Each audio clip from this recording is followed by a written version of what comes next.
আবার একটা নতুন ভিডিও নিয়ে তোমাদের সাথে হাজির হলাম। আজ আমরা যাচ্ছি কোথায়? আজ আমরা যাচ্ছি বাবার বন্ধুর মেয়ের বিয়ে, ভাস্কর কাকুর মেয়ের বিয়ে। সেই হিসাবে গিফট কিনে নিয়েছি। গিফটটা দেখতেই পাচ্ছ হাতে নিয়ে আমরা আস্তে আস্তে বেরিয়ে পড়লাম। আমাদের ফ্যামিলির মধ্যে আমি এবং বাবাই যাব। আমার মা এবং কাকা যেতে পারবে না, যেহেতু কোনো সমস্যা ছিল সেহেতু। যাই হোক, আস্তে আস্তে আমরা বেরিয়ে পড়লাম এবং রাস্তাতে পৌঁছে গেলাম। একটু দূর যাওয়ার পর আমরা ফাইনালি পৌঁছে গেলাম ভাস্কর কাকুর মেয়ের বিয়ে নিমন্ত্রণ অ্যাটেন্ড করতে। যাই হোক, এরপরে আমরা আস্তে আস্তে গেটের ভিতর দিয়ে ঢুকে পড়লাম এবং তারপরে দেখতে পেলাম বহু মানুষের আনাগোনা এবং পরিচিত মুখ খুঁজতে লাগলাম। তারপর দেখছিলাম যে বহু স্টল ওখানে রাখা আছে। যেহেতু আমরা দেরি করে এসেছি সেহেতু মনে হয় না কিছু পাবো। প্রথমে তো বিয়ে বাড়িতে ঢুকলেই সবাই খাবার টাবার দেখে। যাই হোক, তারপরে দেখছিলাম বিয়েটা প্রায় শেষের দিকে কমপ্লিট হতেই চললো এবং ভালোই লাগছিল বেশ। তোমরা দেখতেই পাচ্ছ বর এবং বউয়ের তোমরা ছবিটা দেখতেই পাচ্ছ। এবং তারপরে বাবা মানে মেয়ের মাকে গিফটটা দিয়ে দিল এবং মেয়ের ছবি তুলতে ব্যস্ত। তো তোমাদেরকেও দেখিয়ে দিই, এই যে ছবি তুলছে এবং বিয়েটা প্রায় শেষের দিকে। যাই হোক, ভিডিও শুরুর আগে তোমরা যদি চ্যানেলে নতুন হয়ে থাকো এবং চ্যানেলটা কোনো সাবস্ক্রাইব না করে থাকো তাহলে কি করছো, তাড়াতাড়ি সাবস্ক্রাইব করে দাও, কারণ নতুন নতুন ভিডিও খুব তাড়াতাড়ি আসতে চলেছে। যাই হোক, এরপরে আমরা অনেক কিছু কথাবার্তা বললাম। আমার মা কেন আসেনি এবং আমার কাকা কেন আসেনি সেটাও, সেই ব্যাপারেও আলোচনা হলো।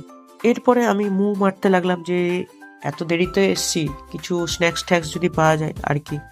যাই হোক, এরপরে বিয়েটা তো দেখছিলামই, প্লাস একটু এদিক ওদিকও করছিলাম যদি স্ন্যাক্স ফ্যাক্স পাওয়া যায়, যদি আমার কপাল ভালো থাকে। কিন্তু দুর্ভাগ্যবশত আমার কপাল ভালো ছিল, খারাপ ছিল না। আমি চিকেনের একটা প্রিপারেশন পেয়ে গেলাম। এটাকে বলছিল চিকেন হানি, মানে হানি চিকেন, চিলি চিকেন যাকে বলে, এরকম টাইপের একটা নাম ছিল। যাই হোক, ওটা খাওয়ার পর আমরা খেতে বসে গেলাম। খাবার তো বেশ ভালোই ছিল।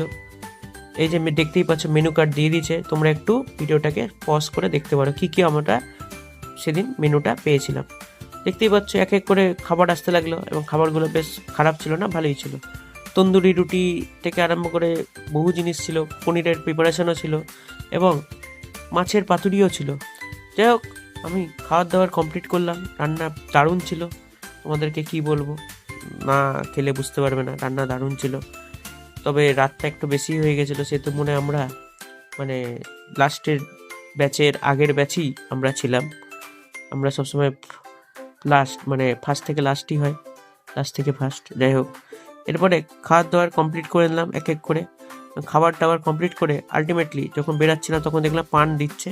তাই আর কি করব, মিঠা পাতা পান নিয়ে পান খেয়ে আমরা আস্তে আস্তে বাড়ির দিকে রওনা দিয়ে দিলাম। ফায়ার পানটা শেষ হয়ে গেছিলো ঠিকই,